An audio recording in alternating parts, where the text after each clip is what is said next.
You are listening to Mushing on First Paw Media. Visit our website at mushing.com. Hello and welcome, everybody. This is Robert, and you're listening to our 2025 coverage of the Iditarod here on the Burled Arch podcast. I am coming to you from Nome, Alaska, and calling in tonight from Talkeetna/Willow and Susitna Sled Dog Adventures. We have back Mr. Rohn Musher, and calling in from the Mushing Magazine World Headquarters, as we call it, Michele Forto. Michele, how's it going today? It has been quite the day. We topped out at 50 degrees today. Wow. It's nice and balmy here in Nome. I'm running around in a sweatshirt and really no jacket or hat or anything. So it is a little bit warm here. Rohn, I know you were crazy busy yesterday and could not join us, but I'm glad you're back. How are things going for you tonight? Things are going good. It's springtime in Alaska, so we've got a lot of folks visiting, enjoying the beautiful sunny weather that we've been having. Fortunately for us, it was nice and cold this morning, so I think we had 9 degrees for overnight low, which means our trails are still really nice. Gets warm during the day, but as long as it gets cold at night, the snow doesn't go too far too soon. So happy to be here. We were talking just the other night about how many people you guys can take out on a tour, and we mentioned this last night when you were unable to join us. I know you guys had a huge group of something like 40 people out there. Can you just break that down for us just for a second? What does that look like? What does a day look like when you have that many visitors? That reminds me of something like Disney World or something.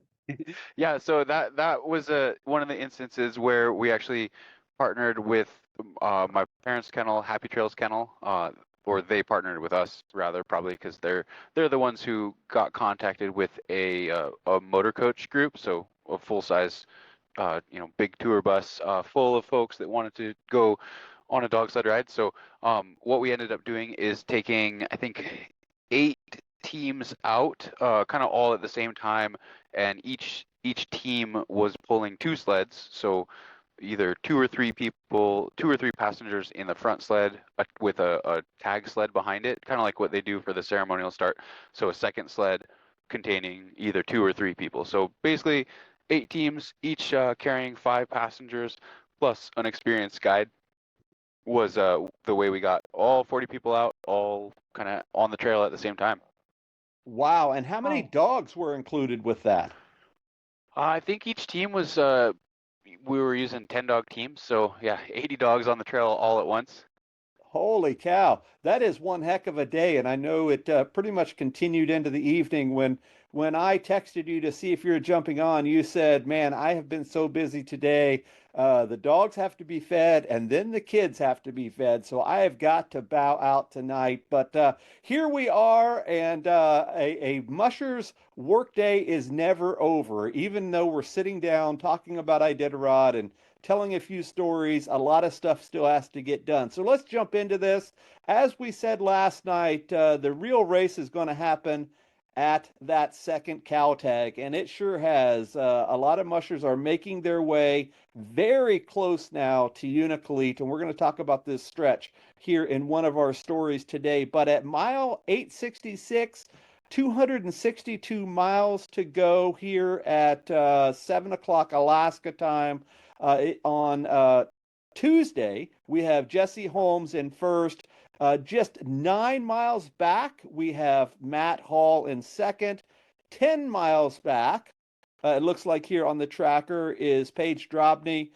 Millie Porceled is quite a bit further back in fourth, and just a little bit behind her by just a mile or two, or excuse me, 5 or 6 miles or so, is Michele Phillips. So we have 3 women now in the top 5. That's very impressive. And then in the back of the pack, we have Quince Mountain at mile 588, which happens to be about 280 some odd miles from the front runner there. Then we have Sydney at 631, so considerably bit further down from Quince. And then at the same mile marker, it looks like that is the Grayling checkpoint, or excuse me, Shagaluk checkpoint is Justin Owens, followed by Ebbe Peterson and Jenny Rodewig, right there in the back of the pack. So quite a bit of distance between the front and the back folks, and I'm going to ask Rohn about that in just a second. We did have one other scratch in Grayling 1, as they're calling it, and remember, they have to do that whole loop, so they have Grayling 1, Grayling 2, Caltag 1, Caltag 2, Eagle Island 1, 2, etc. We had Bryce Mumford that scratched, and it looks like he had the standard in the best interest of the team. Reasoning behind that, I didn't hear any more about that. We also had another award awarded yesterday or this morning, I guess it was, and that was to Jesse Holmes, and that was the Bristol Bay Fish First Award. That's a tough one to say. 25 pounds of Alaskan salmon, $2,000, and a piece of wood-burned art. All of that will be presented to him at the Finishers Banquet in Nome. And as we said, he is leading the pack right now and doing very well. I saw somewhere that this is where the race happens. So we're definitely going to jump into this, and I'm going to get some commentary right now from Rohn. Tell us about what you know about these front runners and the rest of the pack. Yeah, it looks like the front three have really consolidated to some degree. I think Jesse just got into Unalakleet, or is just about to, as we're recording this. And then, yeah, Matt Hall, pretty close behind. Paige Drobny getting right up there as well. So it's a very close front three. I feel like closer than it has been in the last few years. So that's kind of exciting. Yeah, and interestingly enough, they're moving down the trail, and of course, with this longer trail and the day later start, meaning they started on Monday instead of Tuesday. The typically in a typical year, the winner is here at about now because we are 8 days and 7 hours into this. So typically they would show up sometime on Tuesday, whether it's very early on Tuesday morning or sometime on Tuesday. And I was talking to Michele this morning when Jesse was about 300 miles out, and we were doing some very quick math, and we figured, okay, so even if he runs somewhere between 8 and 10 miles an hour, he is at least 30 to 40-ish miles out, plus that 8-hour rest he has to do in White Mountain, plus whatever rest he is going to do on the trail. We weren't expecting him until sometime Thursday. Is that your interpretation as well? I guess I have not really put a pencil to it or put much brain power to it to see. I know that they kind of say, you know, I think it's pretty close to 48 hours from Unalakleet, but I could be totally off on that. There's some saying about that, but my head has not been fully in Iditarod mode today, so I'm just kind of watching the trackers and enjoying the show. So no problem there. So is that in terms of that analysis there, Rohn? So is that 48 hours with that extra 8-hour break, or is that pretty much that's 48 hours of running? Just from when they hit Unalakleet or when they hit, you know, a specific checkpoint there. Okay, I got you. So if that holds true, then 48 hours from right now, if give or take a few hours, that is sometime definitely Thursday afternoon, possibly into Thursday evening, and that's what the sort of talk is around here in Nome. I've talked to several people today, and that's what they're talking about as well. So it's going to be interesting with that. Michele, before I jump into the first story of the night, which is the activities and things here in Nome, do you have anything for us? Well, since Jesse has arrived in Unalakleet and Matt Hall is behind him, I think it's time to talk about Peace on Earth. Restaurant in Unalakleet is a pizzeria that has been supporting the Iditarod for over 25 years, and fans from around the world can call in and order their favorite musher a pie and even leave a personalized message for the musher. One of our longtime fans, Mark Aro, and I apologize, Mark, if I'm mispronouncing your last name. Mark is from Oxford, Pennsylvania. He attempted to call Peace on Earth tonight to order a pizza for his favorite musher, Milla Porslid, and he shared with me that he had quite the time getting through on the phone, finding the system troublesome. He notes he is 4 time zones away, but Peace on Earth has taken orders as far as 6,500 miles away when an order was placed from Australia.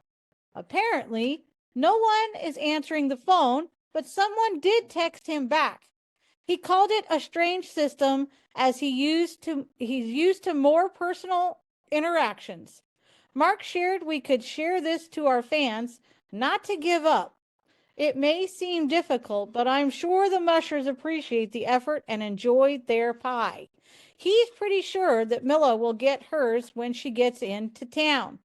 So, if you plan to call in an order, be wise to the fact that it may take a bit. I tried to visit their website that oddly ports you to their Facebook page that doesn't appear to have any updates in quite a while. So, best bet is to call the number and wait, or try texting the first time. So, Rohn, have you ever gotten a Peace on Earth pie? I think I have. Yeah, actually, I know I have. I've definitely gotten a pizza from there in the pizzeria itself.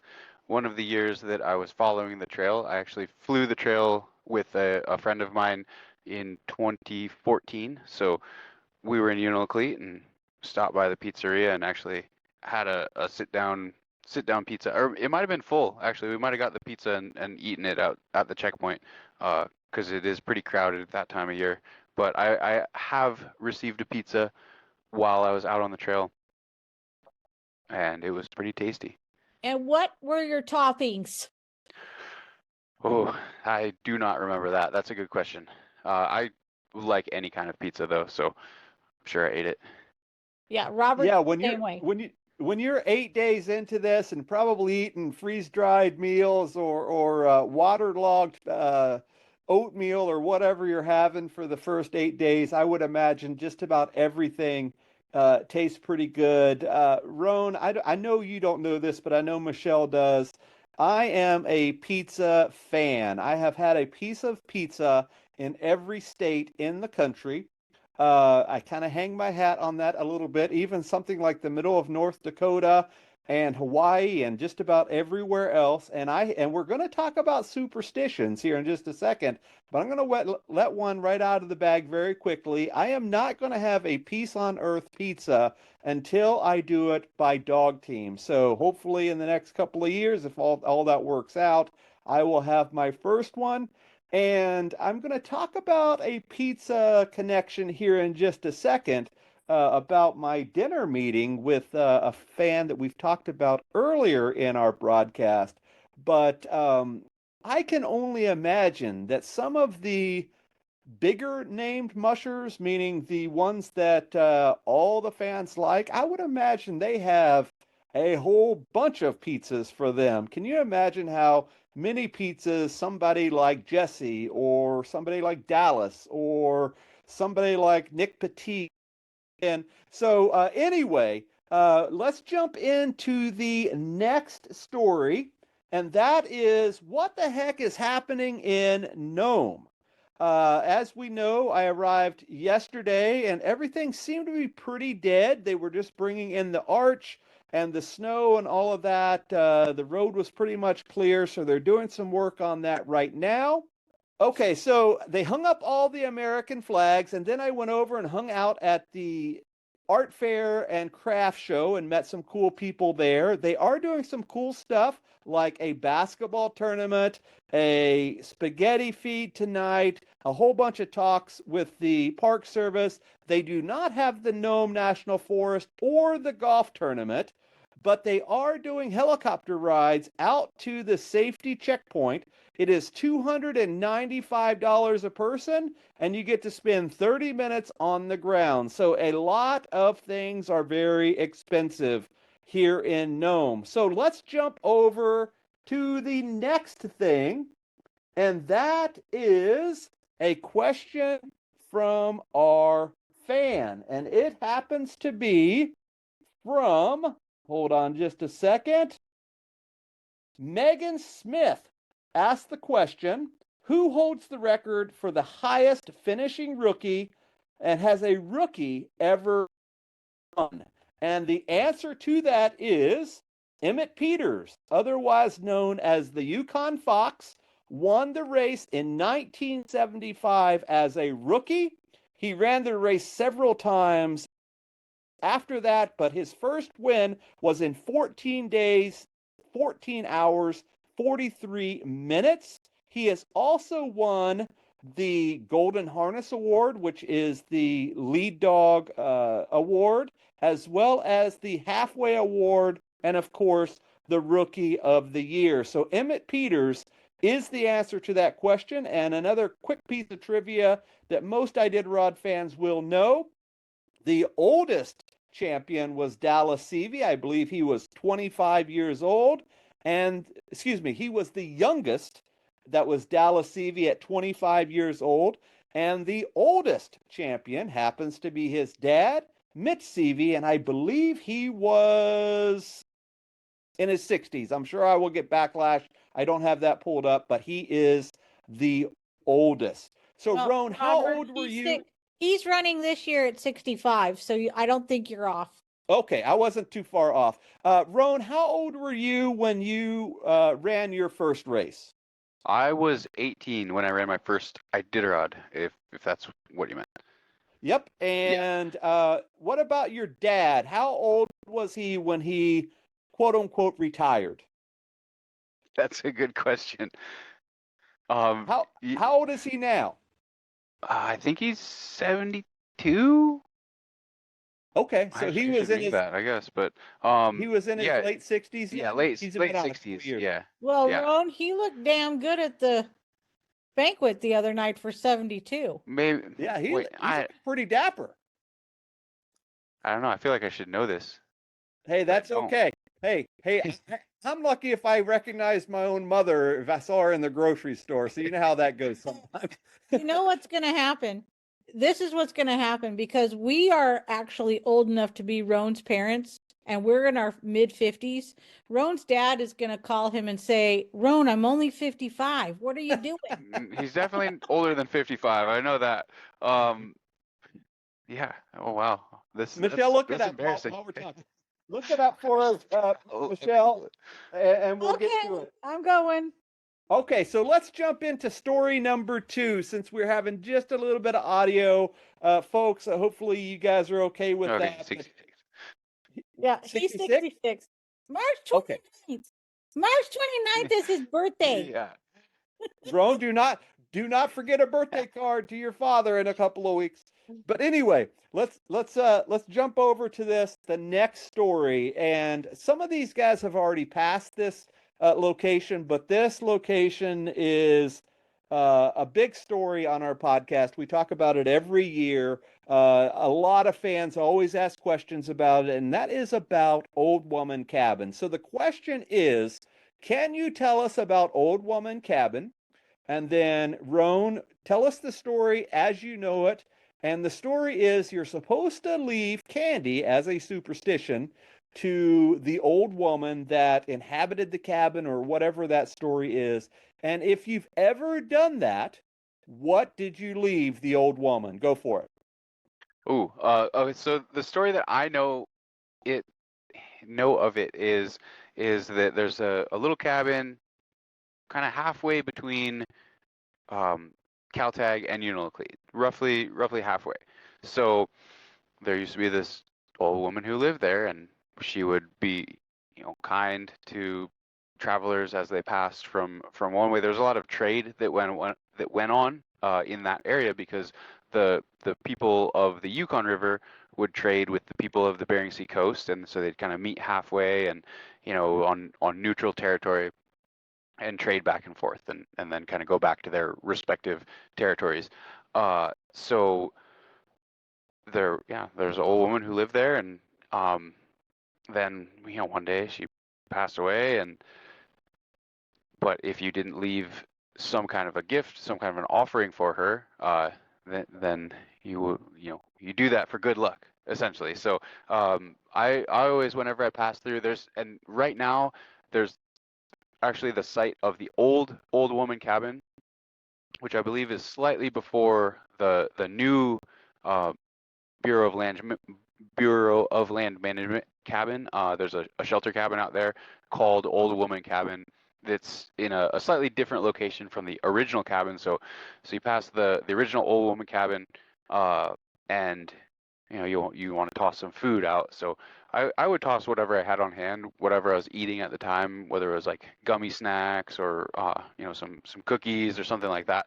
I don't think I ever heard it specifically mean candy, but that's generally what I was chewing on at the time. So that's what I would give as an offering. And I know I had pretty good experiences along the coast. So I guess the old woman of the cabin liked the snacks that I sent her way. So that's the story as I know it. Okay, so Rohn, for folks outside of Alaska, they probably have a different interpretation of what a cabin is, especially in this type of location. Set the scene for us a little bit. What does it look like? If there are any amenities there or anything, tell us what it's about. Yeah, so there's a number of shelter cabins that are kind of placed along the trail. Because the Iditarod Trail is a public use trail, there's public use cabins out there, so people are free to, whoever's traveling the trail, stop there and use the cabin. Generally, they're dry cabins, probably about 16 by 16 or so, 16 feet by 16 feet, or maybe a little bit smaller, maybe 12 by 16.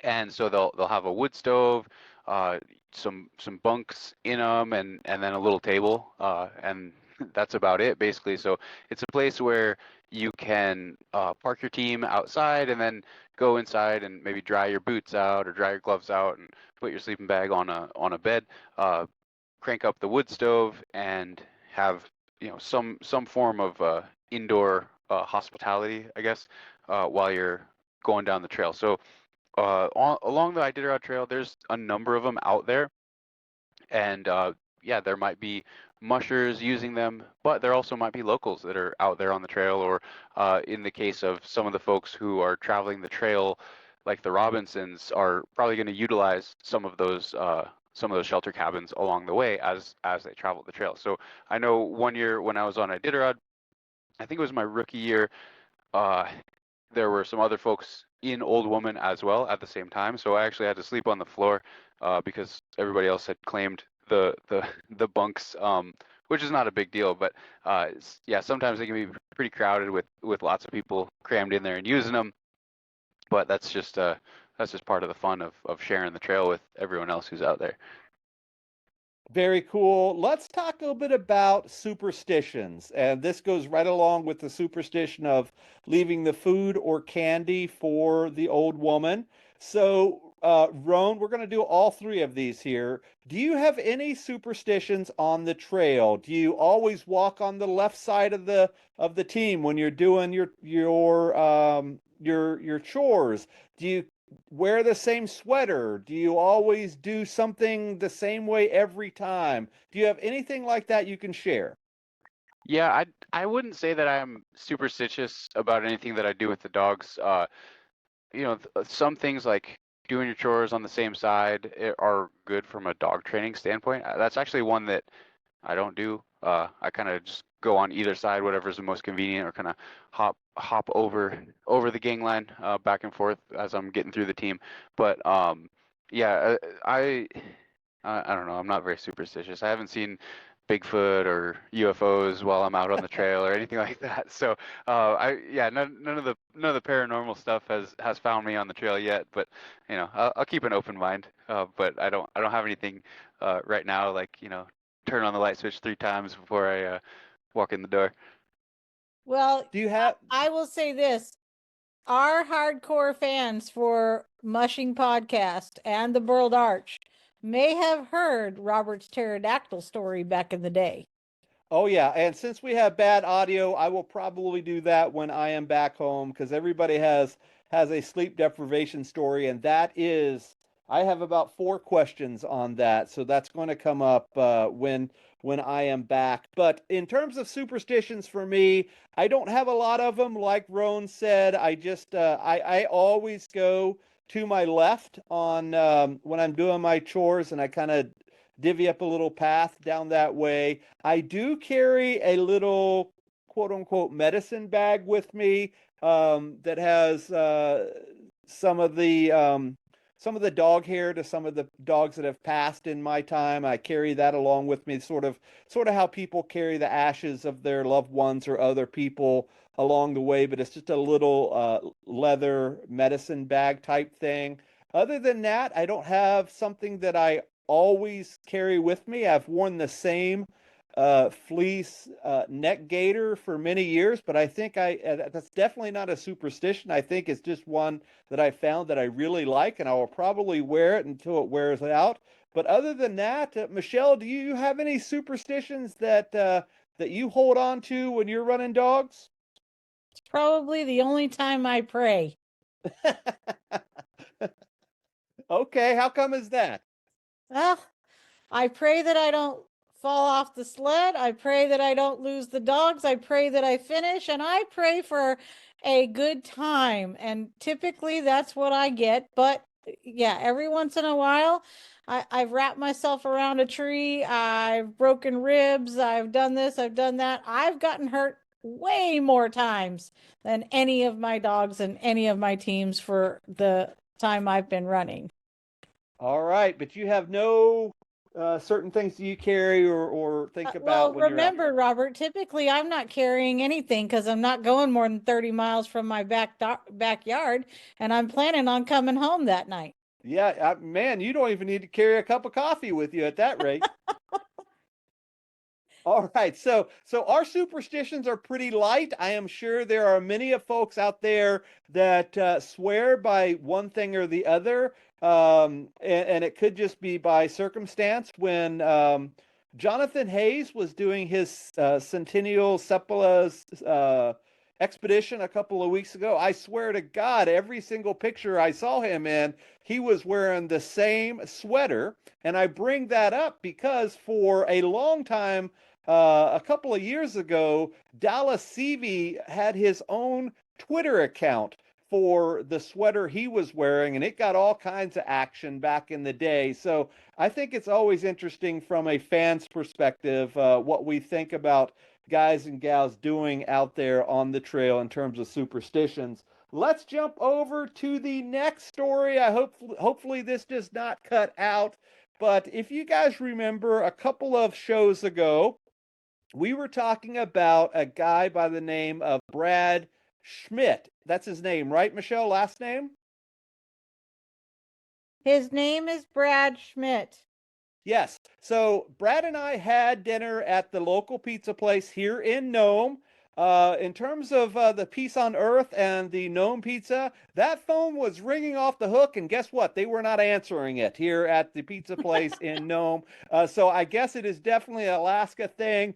In terms of perspective, it costs $31.50 for a large combo pizza that Brad and I shared together. But anyway, he is working with those students in Kenya, and they are doing their best to get those kids out here next year, at least some of them, so they can do the Iditarod visit. There is this huge pen pal program going on, mushergrams and all of that, and we're trying to figure out a way to introduce a worldwide perspective with dog mushing and teaching life skills and sled building and all that sort of stuff. So there's a lot to come with that. Brad and I are going to talk after Iditarod and see what we can do to really spread the word about the sport of dog mushing and the lifestyle to people, mainly students, all over the world.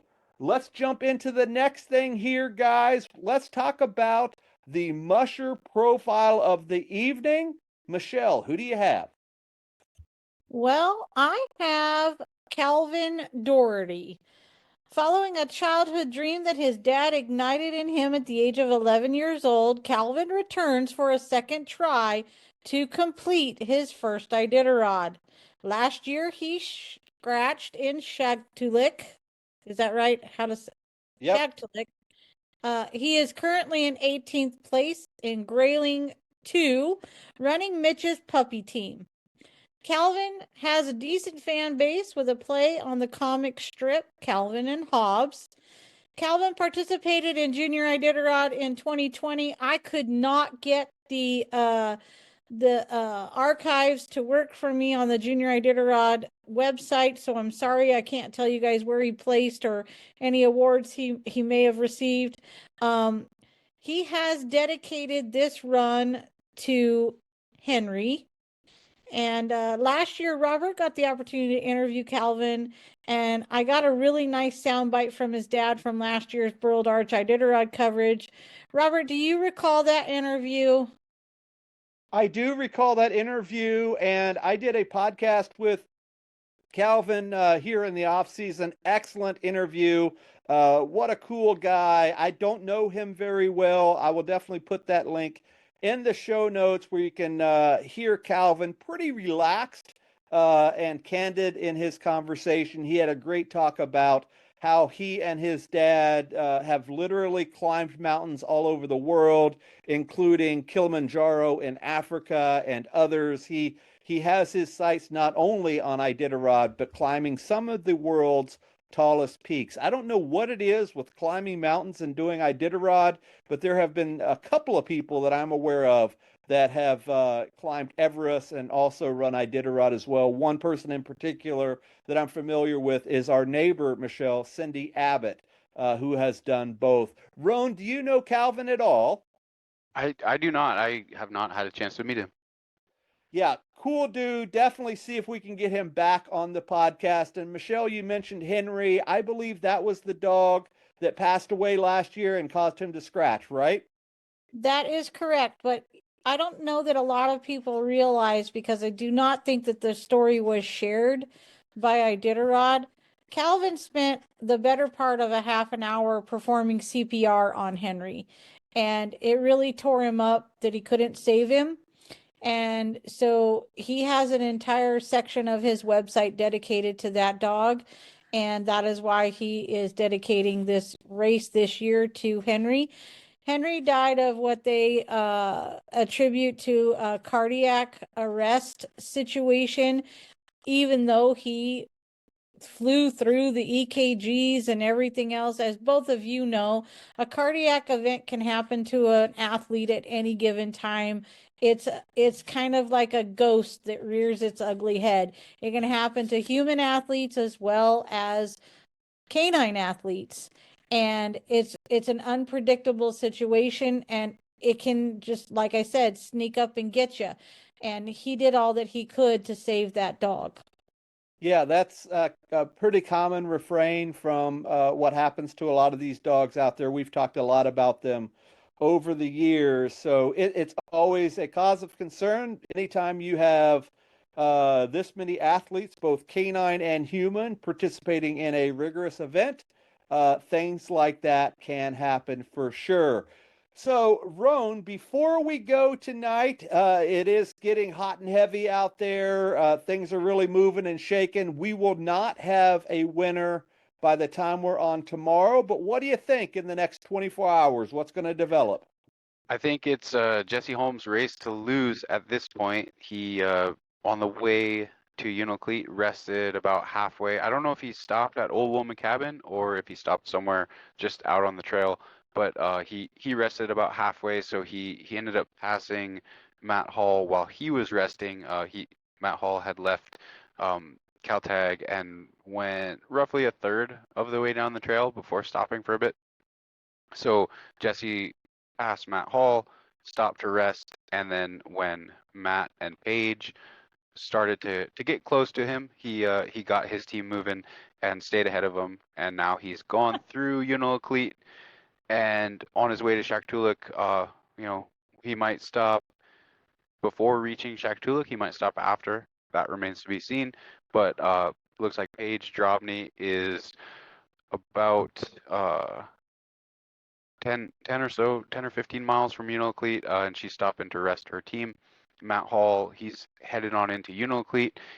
Who knows if he'll go beyond before stopping to rest.